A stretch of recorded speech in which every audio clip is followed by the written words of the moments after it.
So in this presentation, I'll be giving a presentation on 4G technology. So 4G wireless communication technology has revolutionized wireless communications and internet connectivity. The goal of this presentation is to provide a comprehensive overview of 4G technology, including its history, evolution, design, and potential applications. This paper focuses on significant technological developments like WiMAX and LTE, or long-term evolution, from the pioneering efforts of the International Telecommunications Union to those of South Korean companies such as NTT, Docomo, and others. This document traces the history of 4G from its inception. We'll take a quick look at WiMAX and LTE and compare their architectures. Orthogonal frequency division multiple access, or OFDMA, a critical technology underlying 4G, receives special attention. Furthermore, the presentation investigates the various industries that can benefit from 4G technology. The presentation will also look into the future, discussing the significance and viability of 4G technologies in this decade, as well as how they will coexist with new 5G technologies. Since 4G paved the way for even more groundbreaking innovations in the field, its impact as a significant step forward in mobile communication will last long after its predecessors have been rendered obsolete. So, introduction. So, fourth generation or 4G technology constitutes a great advancement in the continual evolution of wireless networks. So, with its concurrent widespread use, it has played a pivotal role in how we communicate and connect to the internet. We can trace the history of 4G back over a decade. So the International Telecommunications Union crafted the standards and frameworks for the technology. So in 2002, the ITU laid the groundwork for 4G with the introduction of the IMT Advanced Plan, setting the stage for a new era of mobile connectivity. So 4G generally consists of WiMAX, LTE, and LTE Advanced. However, strictly speaking, the initial standards categorized WiMAX and LTE as 3.9G because they did not meet the necessary data speed requirements to be considered 4G. Certainly, this sentiment has changed at present. So later, the standards underwent revisions that classified WiMAX and LTE data rates as 4G technologies. So compared to previous generations, these technologies are characterized by high data transfer rates, high bandwidth, low latency, improved security, and more robust network architecture. So this presentation will explore the kind of technologies that enables 4G to perform at a superior level compared to previous generations. So we will also briefly touch upon the architecture and its handling of multiple users. So this presentation will delve into a myriad of applications and impacts of this technology within a great many fields, which include healthcare, public safety, entertainment, education, business, etc. So looking ahead to future trends, this paper considers the coexistence of 4G technology with emerging and more widely implemented 5G technology. So this will be the fundamental structure of this presentation. So now let's first look at the history of 4G. So the history of 4G. So the introduction of 4G caused a sea change in how people use their mobile devices. So this development has an interesting history that goes back more than a decade. However, is as recent as this century. So an influential worldwide organization in the field of information communication technologies, the International Telecommunications Union, developed a thorough plan for introducing technology in 2002. It was called IMT Advanced. 2 years later, the well-known Japanese telecom company NTT Docomo created and introduced long-term evolution, or LTE, laying the groundwork for extremely fast mobile internet access and a giant leap forward towards the 4G vision. And these were the standards by the ITU in 2002. So downlink speeds of up to 1 gigabyte per second for stationary or pedestrian users. Downlink of 100 megabytes per second for mobile users. These are like users in vehicles.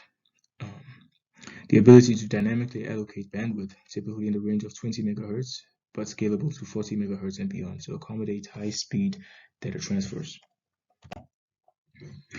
So as was stated, Docomo in 2004 introduced 4G in South Korea.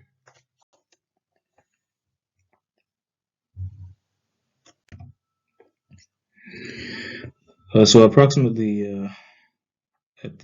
around the same time, South Korea became known as the world's foremost authority on innovation. So following Busan, it's now also deployed mobile technology by 2006.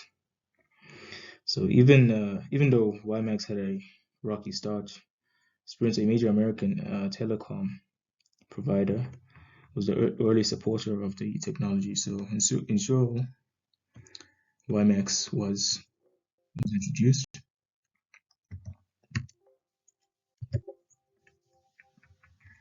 Apologies. So in 2007, NTT Docomo conducted remarkable tests that proved the potential of 4G technology. So several entities, including the European Union, the Federal Communications Commissions, FCC, in the United States, increasingly recognize the imperative of allocating adequate frequency resources to facilitate the concurrent operation of 4G networks. The world saw the introduction of the first WiMAX-enabled phones in 2009, with the launch of LTE networks in 2010. Companies like Telia, Sonera, 4G finally arrived. So Sprint introduced the first smartphone with WiMAX capabilities in 2010, while Metro PCs released the first widely available phone that worked with LTE. So the International Telecommunication Union has officially recognized additional compatible technologies as 4G standards, joining WiMAX and LTE.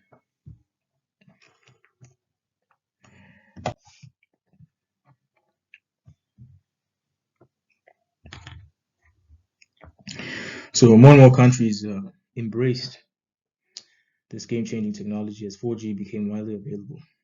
Alternate technologies such as HSPA Plus have increased mobile internet speeds in nations like Thailand and Argentina. Streaming episodes on mobile devices over long-term evolution networks was initially demonstrated by Ericsson, a well-known telecom provider. So the era of mobile communications merging with conventional broadcasting began with this. The 4G journey has included groundbreaking new ideas, close cooperation among industry titans, and the incessant pursuit of faster and better connections. This innovation in technology has ushered in a new era of mobile communications. So in addition to facilitating data transfer speeds that were previously unthinkable, it has given an abundance of new phone applications.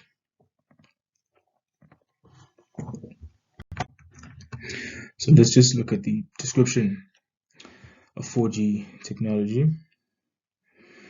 First, comparing 4G technology with Wi-Fi. So upgrading from Wi-Fi to 4G technologies such as WiMAX, which is worldwide interoperability microwave access, and LTE, which was dated as long-term evolution, is growing in response to ever-evolving connectivity needs. So although Wi-Fi has gained a lot of traction, it still has some issues with coverage, such as the quality of service, particularly in dense areas or when the distance is large. So these technologies have improved quality of service, wider coverage areas, more resilient network designs. So these technologies offer smooth, faster, and more reliable connectivity to the internet. Additionally, 4G networks offer high bandwidth, making them ideal for transportation of data. 4G networks also have improved security and low latency transmission compared to previous generations. They are entirely packet switched. This allows for global mobility and portability.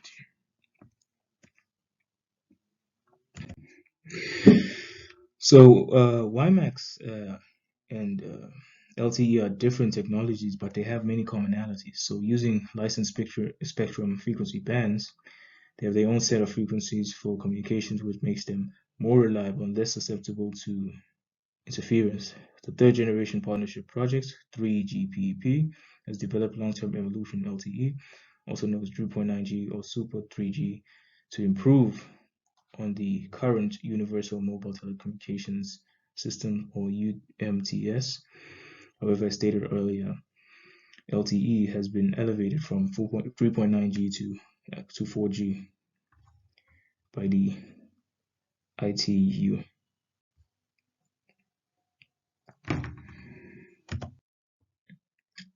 So an essential characteristic of both WiMAX and LTE is their capacity to offer wireless broadband services via point to multi-point connections. What this means is this allows a central base station to serve as an internet gateway for multiple devices such as laptops and smartphones. As a conduit for mobile subscribers and the internet, the base station regulates channel access and guarantees secure, efficient data transfer. Different components of network architectures used by LTE and WiMAX perform different functions. These components include base stations, AAA servers, HA servers, ASN gateways, eNode B, serving gateways, BDN gateway, MME, and HSS, which will be looked at as we delve deeper into the presentation. So I have to just get into a discussion of TDD and FDD. So wireless local area networks, WiMAX, and long-term evolution networks are compatible with both FDD and TDD protocols. So with time division multiplexing or TDD, all of the cells transmission, both uplink and downlink, occur on the same frequency, with each radio frame split into subframes for downlink and uplink transmissions. This is the sufficient utilization of the available spectrum is especially beneficial in the TDD mode of 4G systems. So first, looking at TDD, time division duplex. So time division duplex means that data is sent and received on the same frequency but at different times. As you can see here, uplink, downlink, uplink, downlink assigned to different time periods, namely T1, T2, T3, etc.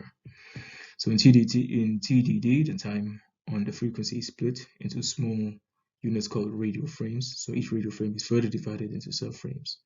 Subframes are used for downlink transmission, sending data from the network to your device. Other subframes are used for uplink transmissions, sending data from your device to the network. So what this entails is that for TDD, it's carries the same frequency using synchronized time intervals, as has already been stated. So it uses slot 1 to transmit, slot 2 to receive, as can be seen from the diagram. Time slots are short, so no delays are noticed in transmissions. However, there is a guard period between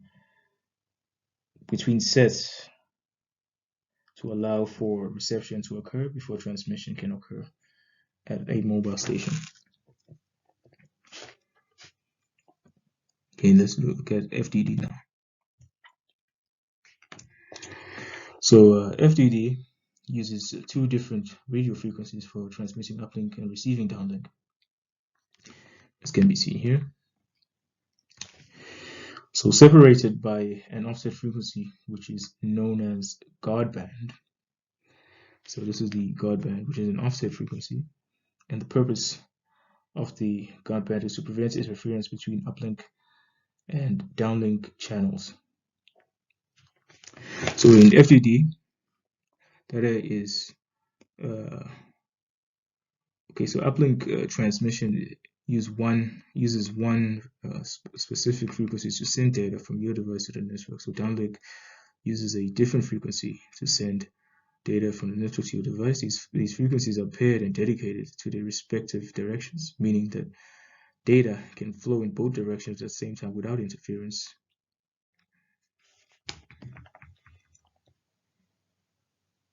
Let's look at the architecture of 4G technologies, starting off with WiMAX. But first, an introduction. So the NWG group uses an interface defined by the IEEE to develop end-to-end network requirement protocols and architecture for WiMAX. So the IEEE 802.16e 2005 standard outlines the wireless data transmission protocol between WiMAX devices. The model, called the Reference Network Model, developed by NWG, ensures that there is interoperability among different WiMAX equipment and operators. So the developed reference network model is based on the IP Internet Protocol service and thereby uses IP for intra-network communication. The components of WiMAX architecture are as follows. So we have mobile stations, access service networks, and connectivity service networks. So just briefly looking at the main components. So the mobile stations, these are devices used by end users such as smartphones, laptops, and WiMAX compatible devices. Whereas the ASN, access service network, the ASN consists of one or several base stations and the ASN gateways. So these serve as entry points. These serve as entry points and exit points, facilitating the transfer of data from devices like smartphones to the larger network, thereby establishing the radio access network, or RAN. So connectivity service network, the CSN, which is this. So the CSN is responsible for all essential operations and provides IP connectivity. It guarantees data routing between various mobile stations and external networks like the internet. And now let's just look at some extraneous components here which have not been explained. So the AAE is just for user authentication, authorization, and accounting. The IMPHA provides seamless mobility for devices across networks, and the OSS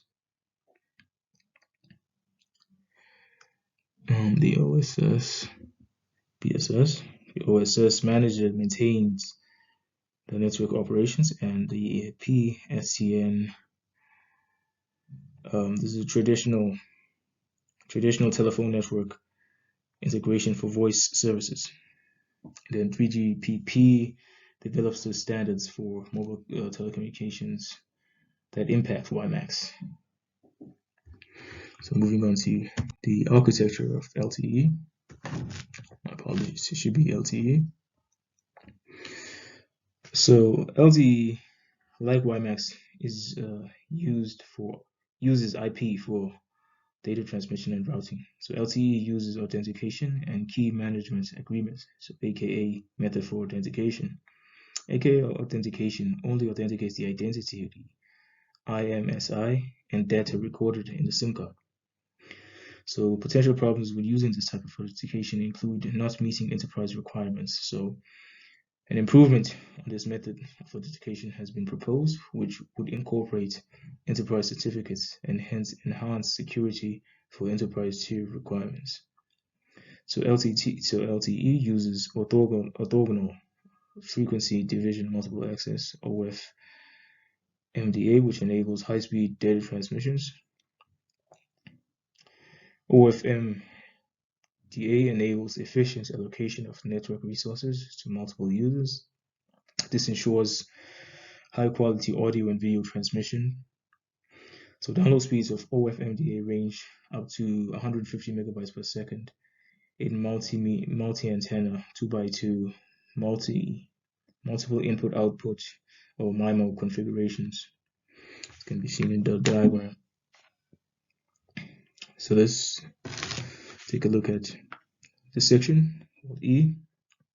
So this refers to the Evolved Packet Core, or EPC, the core network architecture of LTE that supports various functions like user authentication, mobility management, session management, and data routing. eNodeB, the base station in LTE networks that communicates directly with mobile devices. It handles radio communications, data encryption, and various control functions like handovers between cells. So HSS, this one just stands for Home Subscriber Server. So this is a central database that contains user-related information such as subscriber profiles, authentication data, and service access information. It plays a critical role in user authentication and mobility management. And now the MME, or Mobility Management Entity. MME, right, is a key control node responsible for handling signaling related to mobility and security for LTE access networks. So it manages connections and tracks the locations of mobile devices. And now for the SGW, or the serving gateway. So the serving gateway routes and forwards user data packets and acts as a local mobility anchor for inter-eNodeB handovers. It manages data traffic between eNodeB and packet data network. So it's looking at the PGW, which stands for Packet Data Network Gateway. So this provides connectivity from the mobile devices to external packet data networks such as the internet. So it allocates IP addresses to devices, enforces policy control, and filters traffic. So the PCRF here, the diagram, so this determines the policy rules for user data sessions such as quality of service and charging rules. It ensures that users receive appropriate service levels and billing is correctly handled. Now we can take a look at the interfaces between these blocks. So the interface S1 MME, so the interface between eNodeB eNodeB and MME used for signaling and control messages, used for signaling and control messages. So S1U, which is this interface here, the interface between SGW, SGW and PGW used for user data traffic and signaling. So S5 is used for within the same operator network, while S8 is used when different operators are involved. So looking at S11 here, so this interface between MME and SGW is used for signaling related bearer management. Signaling used for signal related to bearer management. Excuse me. So the GX, which is S7 GX interface here. So the interface between the PCRF and PGW. This is used for policy control and charging rules. Moving on to the next slide. Orthogonal frequency division multiple access in 4G. So OFMDA or orthogonal frequency division multiple access, has been highlighted as a key technology that has found use in both WiMAX and LTE 4G technologies. It is crucial for 4G downlink receivers. It enables high-speed bidirectional data transmissions. It is highly effective and efficient in handling multiple users using the available frequency spectrum. It also finds preference because of its multipath handling capabilities. So this makes it especially suitable for 4G cellular networks. It is also scalable across different bandwidths and has the ability to support variable data rates. So it can also be easily combined with multiple antenna techniques, which can serve to enhance performance. So channel frequency and frequency division techniques can be used to enhance the robustness and throughput of OFMDA-based networks like WiMAX and LTE. So in next generation wireless systems, the radio and core network are integrated into a single infrastructure. The system utilizes OFMDA technologies, which divides resources into smaller units. This enables efficient resource allocations across various services, as has already been stated.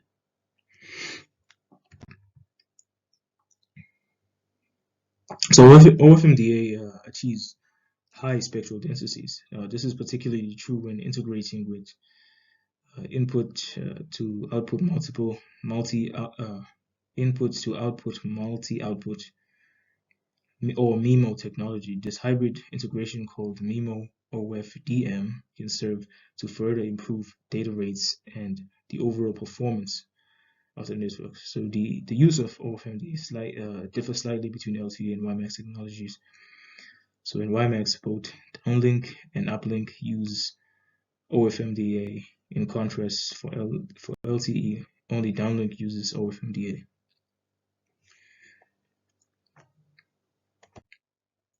So now we'll just look at the frame structures. So in spite of both WiMAX and LTE 4G technologies using OFMDA, there is also a notable difference in the frame structure that both technologies use. So WiMAX utilizes a frame structure of 5 milliseconds and employs time division duplexing, or TDD, which has already been discussed earlier. So the frame of WiMAX consists of around 48 symbols.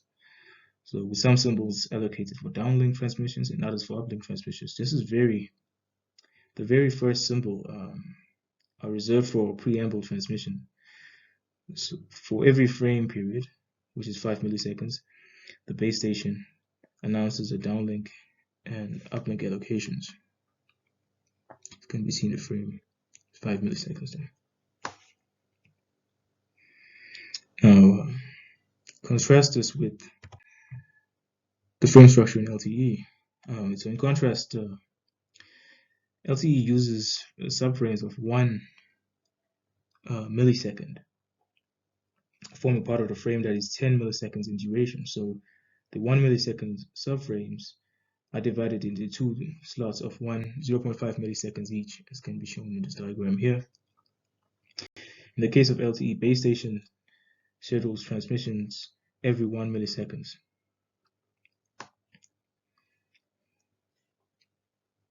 Okay. As can be seen here, transmission every 1 millisecond. So how resource allocation is handled by OFMDA, the frequency and time domains. So in the frequency domain, subcarriers constitute the smallest unit of allocation in the frequency domain. To allow multiple users to transmit data simultaneously without interference, the subcarriers divide the available frequency spectrum. The number of subcarriers in the frequency domain can be too large. To simplify resource allocation, subcarriers are grouped instead of handled individually. This grouping helps with signaling overhead. Signaling overhead is the amount of control information required to effectively manage the allocation of resources. So by minimizing signaling overhead, there can be more efficient use of the available bandwidth. So different services with different bandwidth requirements can be supported when subcarriers are grouped in this manner. Symbols are used to transmit data over time. In the time domain, the symbols constitute the smallest unit of time. The duration of the symbols determine the granularity of time-based resource allocation.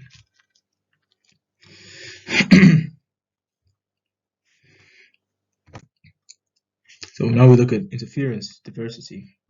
So in WiMAX, the means by which data is transmitted is divided into smaller sections called subchannels. So each user is assigned their own set of subchannels, right, based on the ID number, based on the ID number in the WiMAX system. So due to being assigned their own subchannels, users may experience different kinds of interference from other users in the system. Interference in general can cause problems in data transmissions. However, if the WiMAX system utilizes partially used subcarriers or PUSC, it can lead to better performance and leveraging of interference diversity. So allocation with so bandwidth allocation with BAMC or BAMC interference diversity cannot be leveraged or utilized.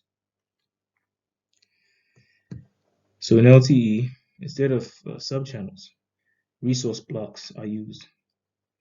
So in this case, each user gets assigned a resource block or RB. So the resource blocks serve as virtual blocks of the data. The allocation of these resource blocks entails that interference does not need to be taken into consideration in this architecture. So the allocation of independent resource blocks helps mitigate interference without necessarily leveraging interference diversity, as was the case with WiMAX in PUSC transmissions.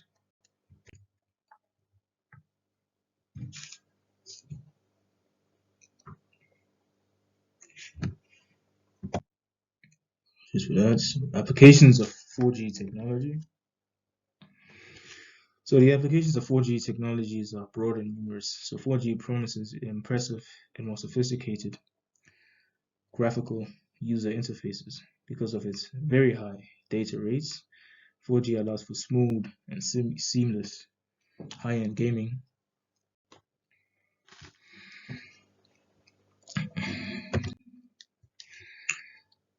Also other applications which involve efficiently streaming very high definition video files. So 4G technologies also enable high performance of ad hoc and multi-hop networks. Its applications span those offered by previous 3G technologies, but at a faster transfer rate and superior performance. Generally faster internet access to applications that enable faster browsing. So smoother video conferencing is enabled. So this allows for e-learning and the application of video conferencing to better, smoother, and more plausible e-learning to make these more plausible and more possible. So 4G's capacity to manage multiple clients will enable seamless support for multiple users. Online satellite mapping services will load faster, and the use will be significantly smoother.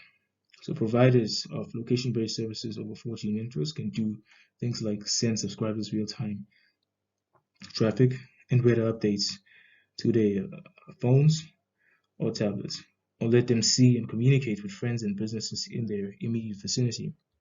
There are also applications in telemedicine where the patient is monitored, and advised by a healthcare professional who also streams relevant videos and guides. So with ever increasing use of Internet of Things devices, so 4G facilitates these. So it enables smart homes, smart cities, smart gadgets, and wearables. So 4G enabled devices like computers can be used to remotely monitor sensors, applications, and industrial machinery seamlessly.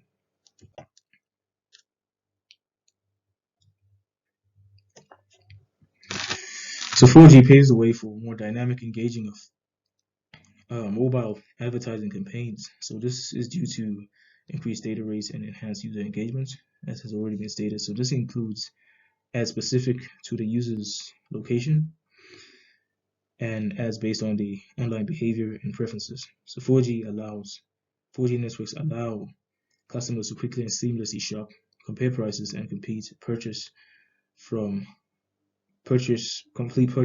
all from the comfort of their mobile devices. So this will extend to digital wallets as well.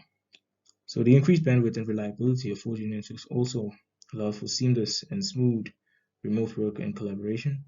So this is especially important as work has become ever more decentralized. So this includes cloud-based productivity suites, video conferencing, virtual collaboration spaces.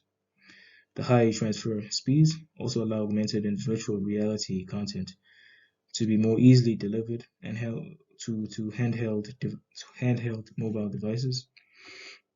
This could allow for more immersive experiences in many industries and institutions, like, for example, in education and training, and entertainment, in medicine, and in social networking.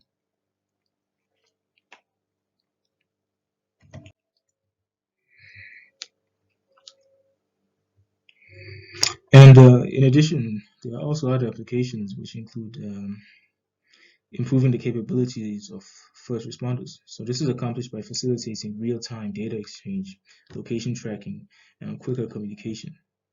The net effect is that public safety is enhanced and emergency services respond faster. So weather stations, air quality monitors, and wildlife tracking devices can all be connected to 4G networks and used to keep an eye on the environment remotely. So this information can help with investigations into environmental issues, preservation efforts, and getting ready for disasters. So furthermore, 4G technology enhances business logistics. So for instance, in the transportation and supply chain sectors, it can be used for tracking and managing vehicle fleets, optimizing routes, and monitoring fuel consumption, etc. So now we move to the comparison of 4G technologies with previous technological advances. So previous technology would be 1G and 2G. So 1G networks were developed in the 1980s and used analog signals, while 2G networks and beyond are primarily digital-based network systems. So the speeds of 1G systems were an average of 2.4 kilobytes per second. So 1G technologies generally allow for making phone calls of a system within a single jurisdiction, that is to say, within a single country. So AMPS, or Advanced Mobile Phone System, was one such technology which was developed in the United States in the October of 1983. So concurrent with the development of 1G technology in the 1980s and 90s, 2G technology was also developed. So 2G saw an improvement in speed of 64 kilobytes per second. So from 2.4 kilobytes per second, 2G improved that to 64 kilobytes per second. 2G also has improved penetration and intensity compared to 1G technology. And then there's 2.5 and 2.75G technologies, which usually utilize packet switching technologies like the current 2G and 4G technologies. So 2.5G networks have data rates that range from 80 kilobytes per second to 100 kilobytes per second. So 2.75G technologies improve on this to 236.8 kilobytes per second.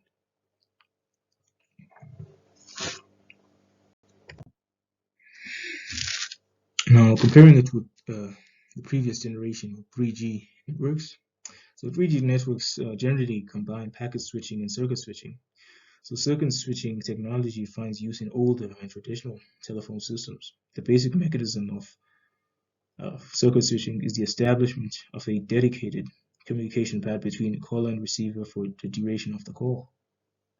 So this entails that resources are reserved for the duration of the call, whether or not there is data being transmitted.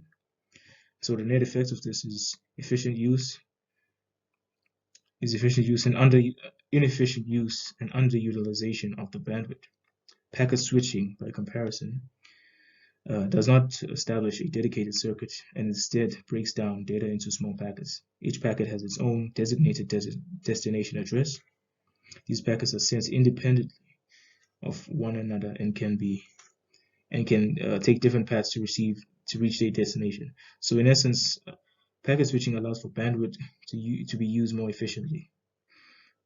Hence, 4G technologies like LTE no longer rely on circuit switching, unlike the third generation predecessors, which rely on a hybrid of both packet switching and circuit switching. Now, for the future of 4G and beyond, 4G saw the widespread adoption of significant technological milestones. Sorry, my apologies. As pervasive and widespread as the implementation of 4G will still be in 2024, 5G technology is increasingly supplanting it. Right. So in 2019, South Korea became one of the first countries to deploy 5G technology. This technology saw a greater global implementation in 2020 and beyond, so in this current decade. So following the trend of faster data rates, 5G technology promises to deliver even lower latency and enhanced ability to connect to a vast number of devices simultaneously. Certainly, in the coming years of this decade, it will still enjoy widespread implementation and will most likely be concurrent with 5G network technology that is currently being implemented. So to conclude, 4G saw a widespread adoption of significant technological milestones. So the ITU laid the groundwork. This was then followed by pioneering work by companies like NTT Docomo and Sprint. 4G has revolutionized modern mobile communication by offering exceedingly fast data transfer speeds as well as reliability. So WiMAX, LTE, and LTE Advanced, which have been identified as 4G technologies, see many contemporary applications today. Most modern smartphones and devices still use 4G technologies. It is certain that 4G will continue to play an essential role even with the advent of 5G mobile networks. So 4G has transformed how we communicate and laid the groundwork for the future, for future innovations and developments. So its legacy is sure to endure as communications technologies continue to improve. Thank you.